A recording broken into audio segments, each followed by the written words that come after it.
Trouve tout de suite Florent Rodeau, place de la République. C'est un samedi de manifestation pour permettre à tous les Français de manifester sans être obligés de faire grève. On verra s'ils sont au rendez-vous.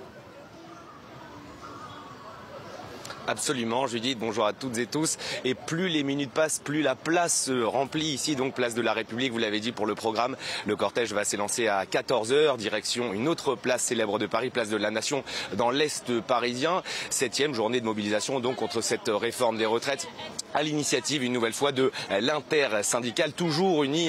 Ces 8 syndicats qui ont écrit notamment à Emmanuel Macron. On va revenir sur la réponse du président de la République. L'objectif reste le même, être le plus nombreux possible dans les rues pour peser encore et toujours, maintenir la pression sur le gouvernement, montrer que la mobilisation ne faiblit pas, que la colère ne faiblit pas. Et c'est une réponse également donc à cette lettre adressée hier par l'Elysée aux 8 organisations syndicales et aux 5 organisations de jeunesse. Par l'Elysée, Emmanuel Macron qui jusque-là avait laissé son gouvernement en première ligne pour défendre ce texte controversé. La réponse du président de la République très ferme, il ne bouge pas d'un iota, ni sur le fond ni sur la forme. Il ne propose pas de rendez-vous aux syndicats, ce qu'ils avaient pourtant demandé. Les syndicats qui vont donc continuer à peser, tenter de peser dans les rues ici.